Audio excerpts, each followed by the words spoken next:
His ex-wife invited the rancher to humiliate him with her rich husband. But he showed up the morning always arrived quietly on Christopher's land. Before the sun crested the low hills, before the sky softened from indigo to gold, he was already awake. The house creaked the way old houses do, wood settling against the chill of dawn. Outside, a thin mist hovered over the fields, turning the rows of crops into blurred green ribbons stretching toward the horizon. Christopher stepped onto the porch with a mug of black coffee warming his hands.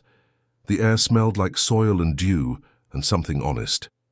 In the distance, the barn stood solid and familiar, its red paint faded but proud. A few cattle shifted lazily near the fence line. The world here did not rush, it breathed. He liked that. By the time sunlight spilled across the land, Christopher was already working. He moved with practiced rhythm, checking irrigation lines, inspecting leaves for signs of blight, adjusting fencing where the wind had nudged it loose. His hands were rough, his boots worn, his shoulders broad from years of labor. Nothing about him was polished, but everything about him was steady. In the small farming community, people trusted Christopher. If a neighbor's tractor broke down, he showed up. If someone needed extra feed during a rough season, he shared what he could. He wasn't wealthy. His truck was nearly a decade old, and his farmhouse had peeling paint along the shutters. But his word meant something. And that, to him, was wealth. There had been a time when someone else used to stand beside him on that porch in the mornings. Sarah. When she first came to the countryside, she said she loved how quiet it was. She would lean against the railing, hair caught in the wind, smiling as if she had discovered something sacred. "It feels real here," she used to say. Back then, Christopher believed she meant it. They met at a county fair, nothing glamorous. She had been visiting a friend who grew up nearby. She wore a sundress and laughed easily. Christopher remembered the way she listened when he spoke, as though every word carried weight. She seemed fascinated by his stories about planting cycles and harvest seasons, about storms that threatened entire years of work. At first, she embraced the simplicity. She helped him repaint the barn one summer. She brought wildflowers into the kitchen. She tried to learn how to bake bread from scratch and ended up covered in flour, laughing at herself. For a while, it was enough. But seasons change, and sometimes people do too. It started small. Sarah began scrolling through her phone more often in the evenings. At first, Christopher didn't notice. He was tired after long days in the fields. But gradually, he realized she was quieter, distracted. She would show him pictures of former classmates in rooftop bars, city apartments with floor-to-ceiling windows, vacations somewhere with turquoise water. "Look at this place," she'd say. "Can you imagine living like that?" Christopher would smile faintly. "It's beautiful," he'd reply, and then he'd add gently, "But this is beautiful too." She stopped agreeing. At local gatherings, barbecues, church fundraisers, harvest festivals, Sarah's smile became thinner. Conversations about rainfall patterns and equipment repairs bored her. She started dressing differently when they went into town, more polished, more deliberate. Once, after a community dinner, she sighed in the truck on the way home. "Do you ever feel like this is small?" she asked. Christopher kept his eyes on the road. "Small how?" "Like the world is happening somewhere else." He didn't answer right away. The headlights cut across endless dark fields. "This is my world," he said finally. And that was the first moment he felt it, that subtle, almost invisible fracture between them. Ryan arrived the following spring. He came in a black SUV that looked out of place against the dirt roads. Word spread quickly. An investor from the city interested in agricultural development. He was exploring partnerships, supply chains, expansion opportunities. Christopher met him at a regional farming meeting. Ryan shook hands firmly, smiled confidently, and spoke in smooth, rehearsed sentences about scaling operations and maximizing yield margins. He wore a tailored suit, even in a room full of denim and work boots. Sarah noticed him immediately. Ryan represented something different: possibility, ambition, movement. He spoke about the city as if it were a living thing, vibrant, powerful, full of opportunity. He talked about high-rise offices, luxury condos, and exclusive networking events. Christopher watched Sarah while Ryan talked. Her eyes lit up. Soon Ryan began visiting more frequently. At first it was business. He toured farms, discussed contracts, evaluated logistics, but he always seemed to linger when Sarah was nearby. Christopher told himself not to be suspicious. He trusted her. Still, changes came faster after that. Sarah bought new clothes, sleeker, more refined. She began driving into the city more often, saying she needed a break from the monotony. She started using words like potential and growth when talking about life, not crops. At night she lay awake longer. Sometimes Christopher would reach for her, and she would shift slightly away, not dramatically, just enough. He felt it, but he didn't fight. Christopher believed love wasn't something you forced. If it had to be chased, it wasn't meant to stay. The end came without shouting. No slammed doors, no shattered plates, just clarity. They sat at the kitchen table one evening, the same table where they had once planned garden expansions and holiday dinners. "I can't do this anymore," Sarah said quietly. Christopher's chest tightened, but his voice stayed steady. "Do what?" "Live this life." She gestured vaguely around the room. "I thought I wanted it. I tried. But I want more." "More what?" "More than this town. More than scraping by." They weren't scraping by. They were stable. But compared to the world she had begun imagining, it must have felt that way. "Is this about Ryan?" Christopher asked. She didn't hesitate. "He sees something bigger for me." That was the moment. Not when she packed, not when she drove away. That sentence. Christopher nodded slowly. "And you believe him?" "Yes." There was no anger in her voice, just conviction. So he did the hardest thing he would ever do. He let her go. No begging, no accusations. If she believed her future was elsewhere, he would not cage her in a life she had outgrown. She left the following week. Ryan's SUV carried her down the same dirt road where she once claimed to feel at peace. Christopher stood on the porch and watched until the dust settled. The fields did not stop growing. The sun did not hesitate to rise the next morning. Life moved forward. Years passed. Christopher expanded modestly. He adopted more sustainable methods. Local restaurants began sourcing produce from his farm. His name earned quiet respect beyond the county. He was not rich, but he was secure, grounded, whole. Then one afternoon, as autumn wind swept dry leaves across the yard, a letter arrived. Not the usual bills or seed catalogues. An envelope thick and cream-colored, his name written in elegant script. He knew the handwriting immediately. Inside was a formal invitation. "Sarah and Ryan request the pleasure of your presence at their 5-year wedding anniversary celebration." The address was a mansion in the city. The paper felt expensive, intentional. Christopher read it twice. There was no personal note, no warmth, just polished formality. He leaned back in his chair, the late afternoon light casting long shadows across the kitchen floor. He understood. This was not reconciliation. This was display. Proof. A quiet message wrapped in gold lettering. "Look how far I've come." Christopher set the invitation on the table and stared at it for a long time.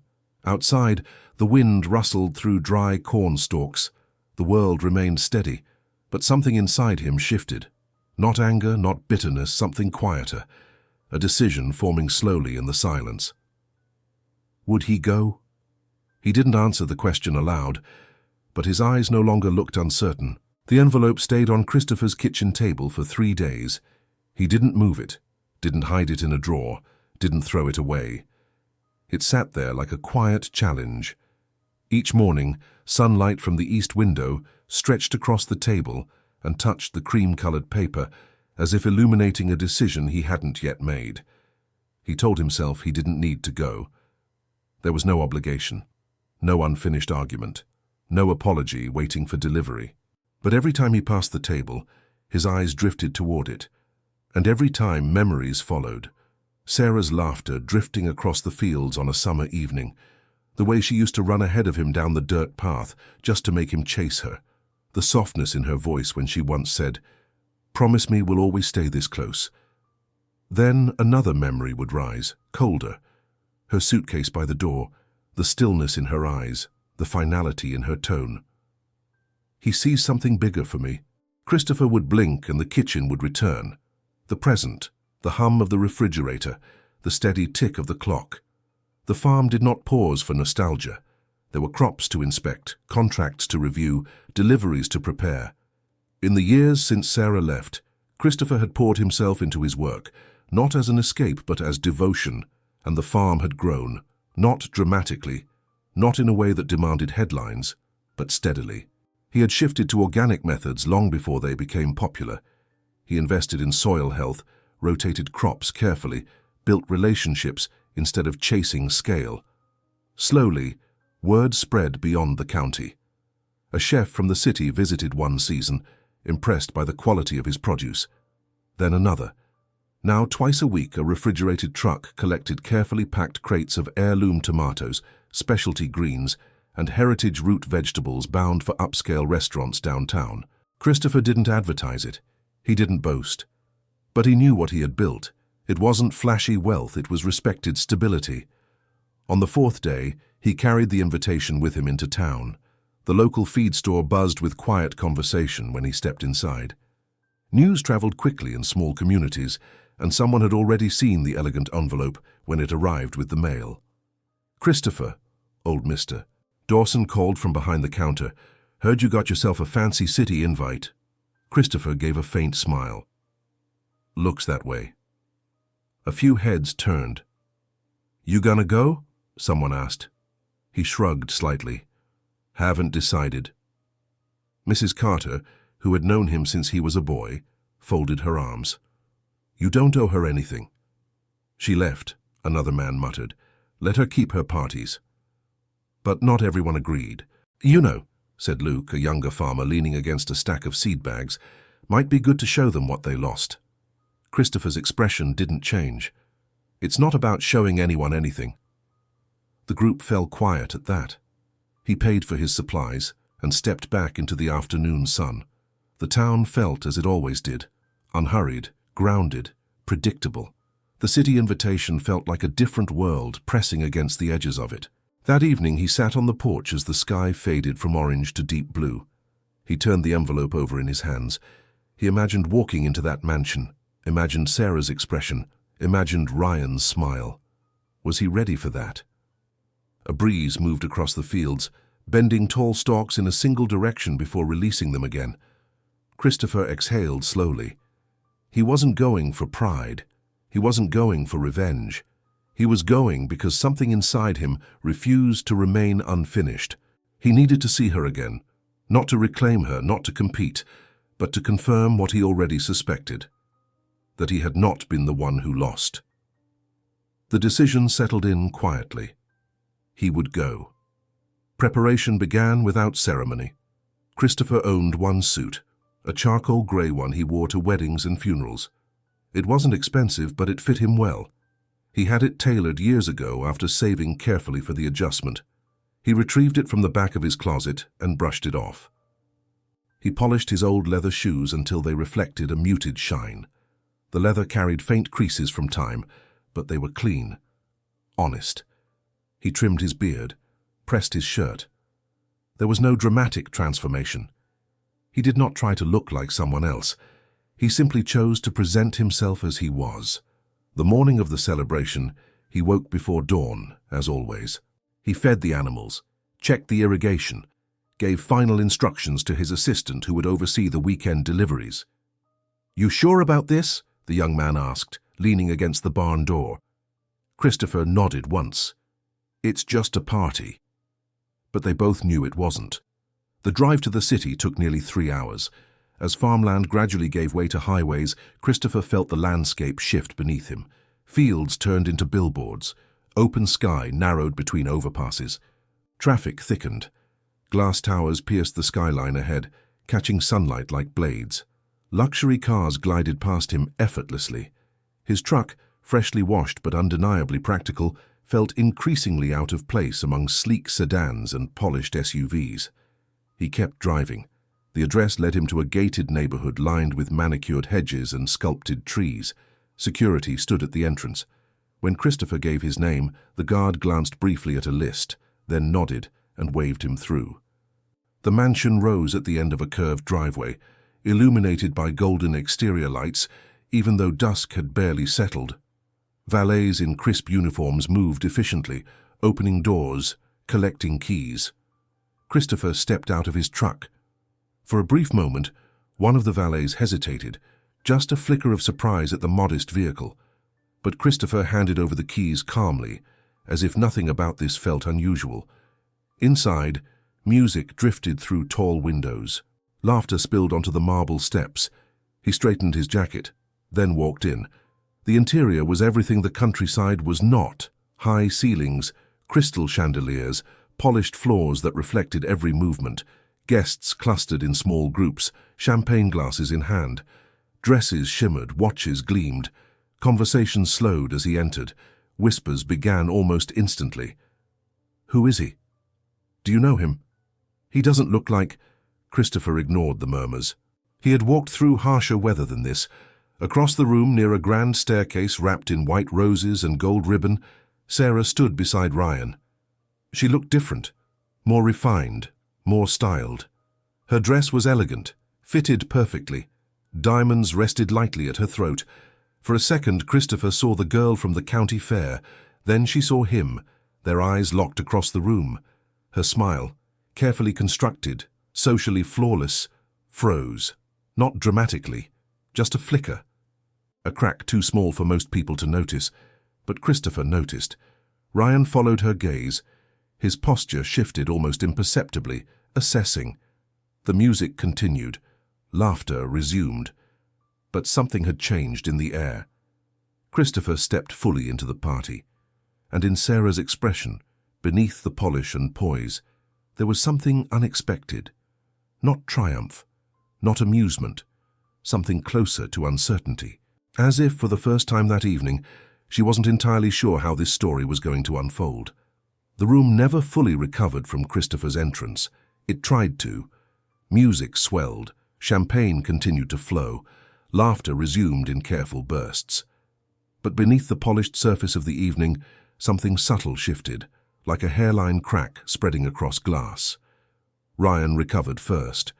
He crossed the room with effortless composure, hand extended, smile sharp and calculated.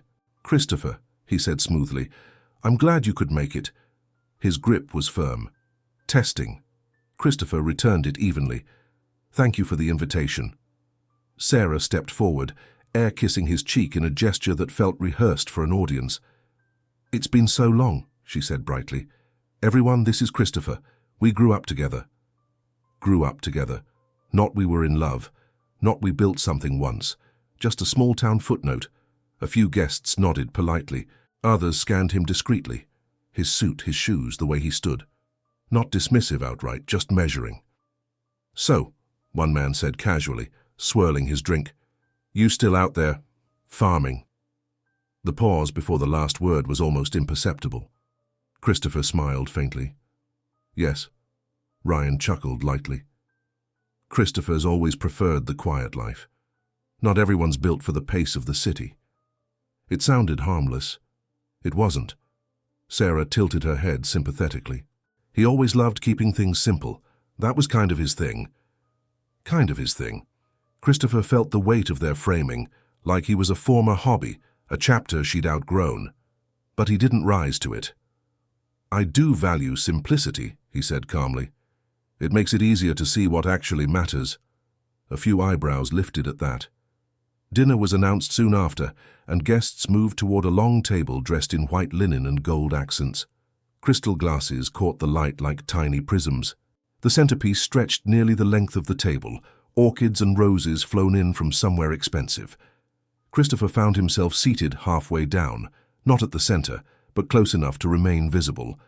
Ryan sat at the head of the table beside Sarah, radiating ownership. The first course arrived, something delicately arranged and artfully portioned.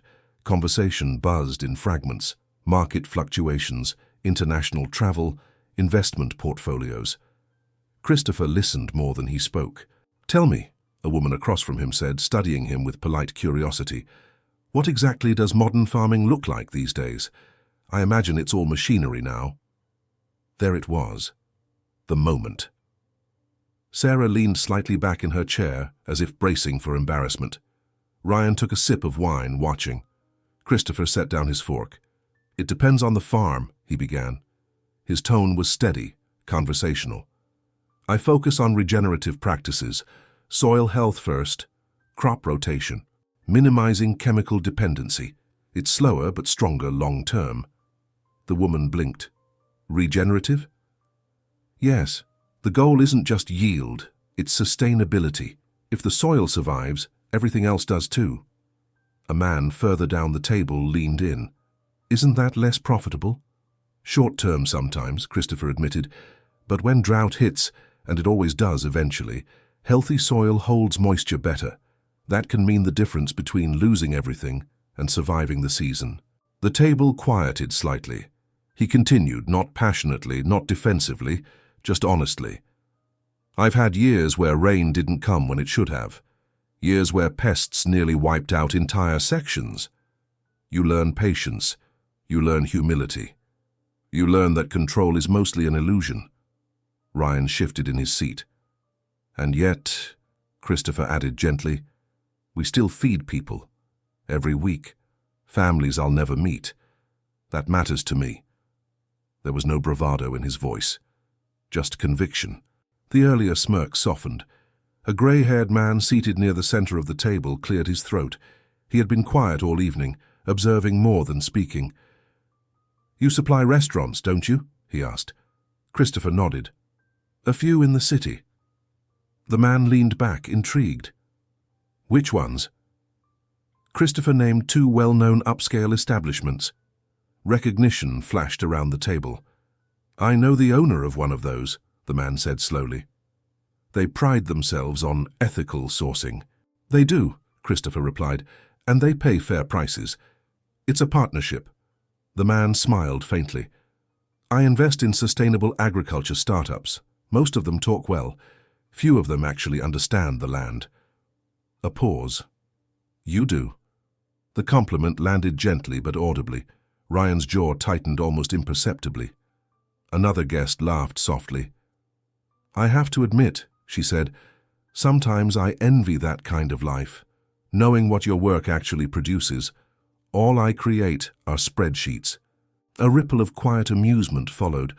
Christopher shrugged lightly. "Every role matters. Food just happens to be mine." Sarah hadn't spoken in several minutes.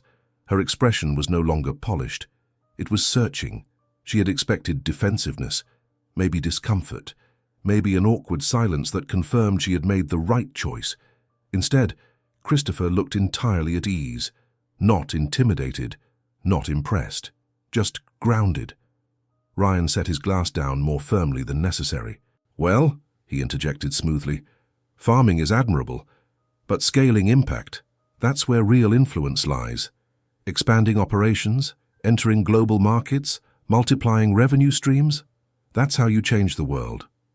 Christopher met his eyes calmly. "Sometimes," he said, "changing the world is making sure the people next door can eat." Silence followed that. Not hostile. Just heavy. Ryan smiled, but it didn't reach his eyes. "That's noble." Dinner continued, but the current had shifted. Conversations gravitated toward Christopher more frequently now. Questions about climate resilience, about community-supported agriculture, about whether land ownership was becoming rare. He answered each one without flourish. He didn't inflate numbers, didn't mention revenue, didn't discuss the recent expansion of his greenhouse operations.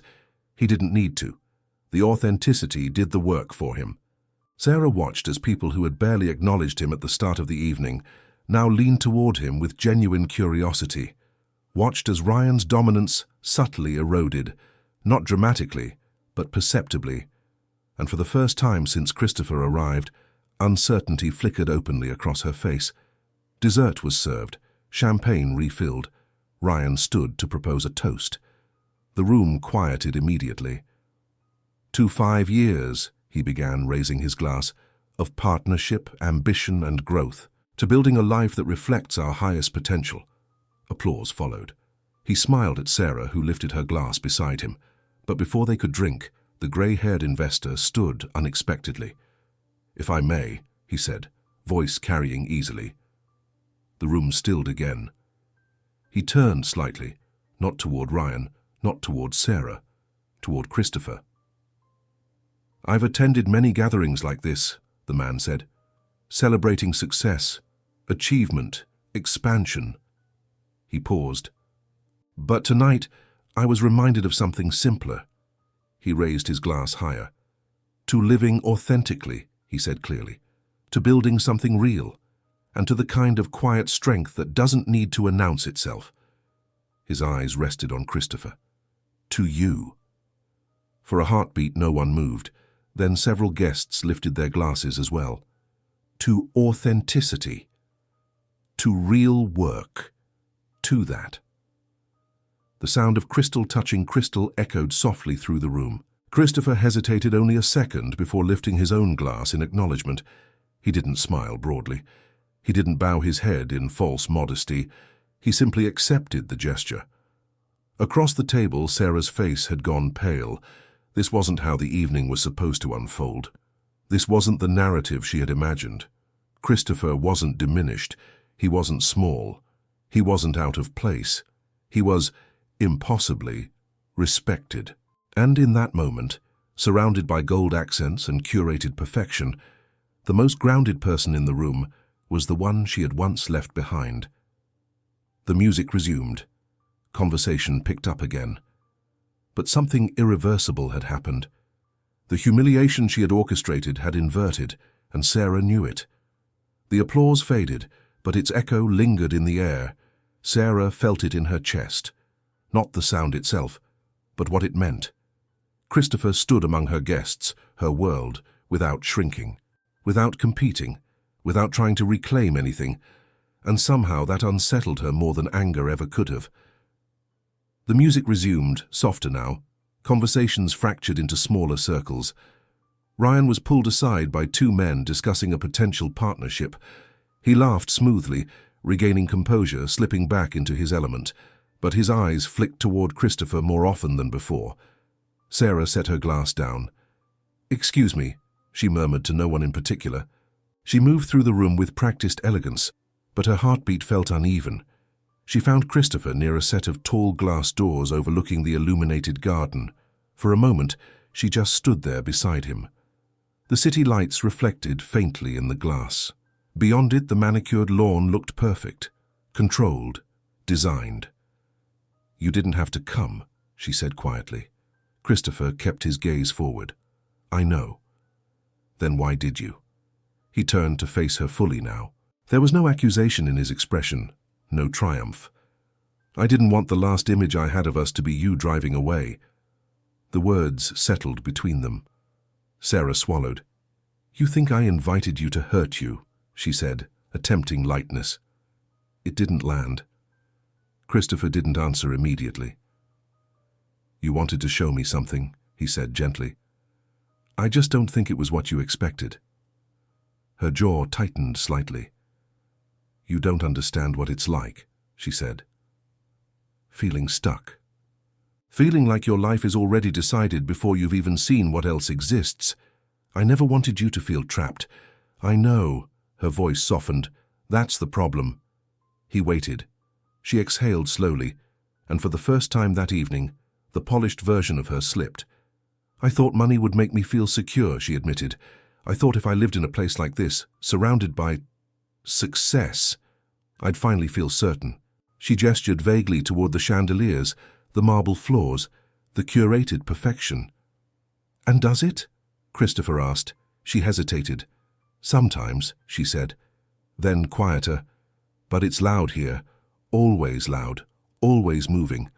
And sometimes I miss—" She stopped. "Miss what?"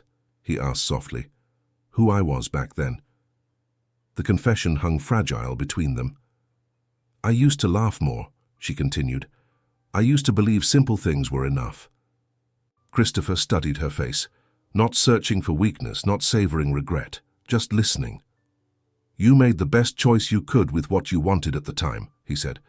"That sounds like forgiveness." "It's not something I hold against you." Her eyes flickered. "Do you ever wish I'd stayed?" He considered the question honestly. "For a long time," he said. "Yes." She closed her eyes briefly.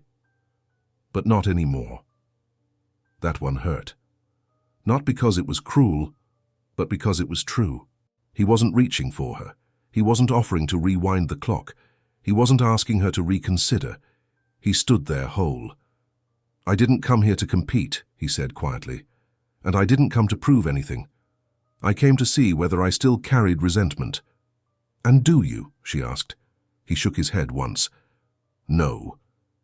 Behind them, just beyond the open doorway, a shadow shifted. Ryan. He hadn't intended to listen, but he had paused when he heard Sarah's tone change. And now, as he stood just out of sight, he heard enough. Not every word, but enough. Enough to understand that Christopher wasn't asking for anything, wasn't begging, wasn't trying to win her back. He was free. And something about that unsettled Ryan more deeply than rivalry ever could. Status he understood, competition he understood, but dignity without performance? That was harder to measure. Back inside, laughter rose again from a nearby group, but it felt distant now. Sarah looked at Christopher as if seeing him for the first time in years. "You were never small," she said quietly. He gave a faint smile. "Neither were you." Tears threatened, but she blinked them back. "I thought you lacked ambition," she continued. "But you didn't. You just defined success differently." Christopher didn't deny it. "I never needed to be the loudest person in the room," he said. "Just needed to sleep at night." The simplicity of it struck her. Ryan stepped forward then, making his presence known.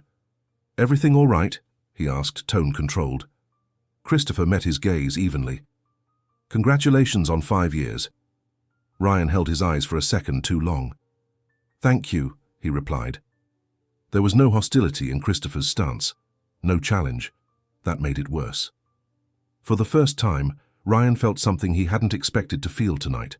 Not superiority, not dominance, but comparison. And in that silent comparison, he understood something unsettling.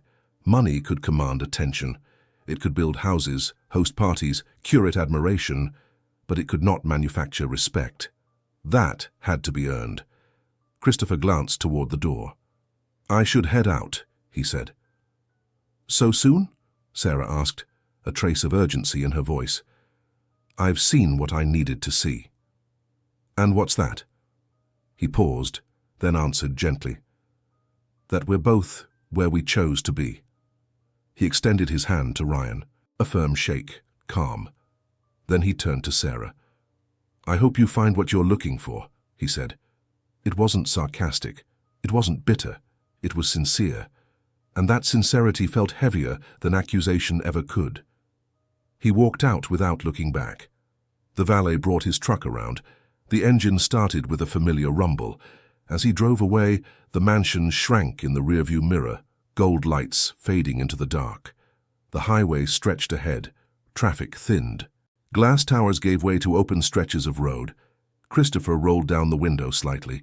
Cool night air rushed in, carrying none of the perfume and champagne of the evening, just asphalt and distance.